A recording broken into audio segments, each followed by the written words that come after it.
देवेंद्र फडणवीस यांना मुख्यमंत्री पदावरून दूर करण्यासाठी राज्यातील काही आमदारांनी अघोरी पूजेचा घाट घातला होता। अशोक खरात यांनीही या संबंधित नेत्यांना फडणवीसांना मुख्यमंत्री पदावरून दूर करू असे आश्वासन दिल्याचा सनसनाटी दावा आमदार जितेंद्र आव्हाड यांनी केलाय। ते आज विधानसभेत अंतिम आठवडा प्रस्तावावरील चर्चेवेळी बोलत होते। यावेळी जितेंद्र आव्हाड यांनी अशोक खरात आणि महाराष्ट्रातील राजकीय नेत्यांबाबत अनेक स्फोटक दावे केलेत। नमस्कार, मी बालाजी शिंदे आणि तुम्ही पाहताय लोकाशा टीव्ही। अशोक खरात याला वाचवण्यासाठी 2007 साली पहिला बळी पत्रकार बाळू तुपे याचा देण्यात आला।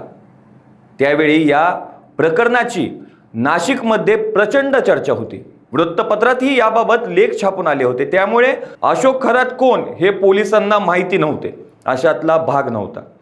या सगळ्या आरोपींना वाचवण्यासाठी पोलिसांनी किती पैसे घेतले ते फक्त देवेंद्र फडणवीस साहेबांना माहिती आहे।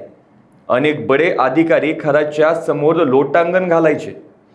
त्यांनी खरातला वाचवण्यासाठी बरेच पैसे घेतले असा दावा जितेंद्र आव्हाड यांनी केलाय। जितेंद्र आव्हाड यांनी देवेंद्र फडणवीस यांना मुख्यमंत्री पदावरून दूर करण्यासाठी काळी जादू आणि अघोरी विद्येच्या माध्यमातून प्रयत्न सुरू असल्याचा आरोपही केला। ते म्हणाले की मी खात्रीने सांगतो, अशोक खरातच्या माध्यमातून मुख्यमंत्र्यांच्या खुर्चीला सुरुंग लावण्यासाठी काही जण प्रयत्न करत होते। हे सर्वजण अशोक खरातकडे पूजा घालायला गेले होते।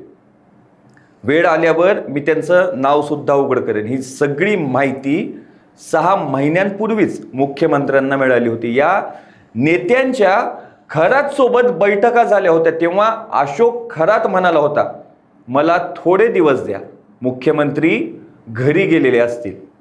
अशा प्रकारच्या काळ्या जादूला आपण राज्य मान्यता देणार असू, सरकार पैसा देणार असू, ईशान्येश्वर मंदिरासाठी कमानी बांधल्या, टाक्या बांधल्या, हा अशोक खरात इतका मोठा कोण होता?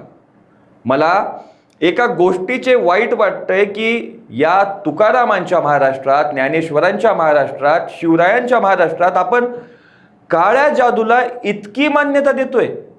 राजकारणात काळ्या जादूने काहीही होऊ शकते असे समस्त आमदारांना वाटू लागले। माझ्याकडे 38 आमदारांची लिस्ट आहे। त्यांनी अशोक खरातकडे जाऊन करंगळ्या कापल्या होत्या। परवा विधान भवनात सगळे आमदार एकमेकांची बोट तपासून पाहत होते। तू खरातकडे जाऊन आलास का विचारत होते। ही परिस्थिती महाराष्ट्रात आहे। या बाबासाठी सरकारचा पैसा जातोय, रस्ते बनवले जात आहेत, शिक्षण खाते, म्हाडा, SRA सगळ्या पोस्टिंग खरातकडून केल्या जात आहेत। हे काय सुरू आहे? अशोक खरातच्या ट्रस्टच्या सदस्य असणाऱ्यांना अजून अटक का झाली नाही असा सवाल सुद्धा जितेंद्र आव्हाड यांनी उपस्थित केलाय। अशाच ताज्या अपडेटसाठी लोकाशा टीव्हीला सबस्क्राईब करा आणि लाईक करायला विसरू नका।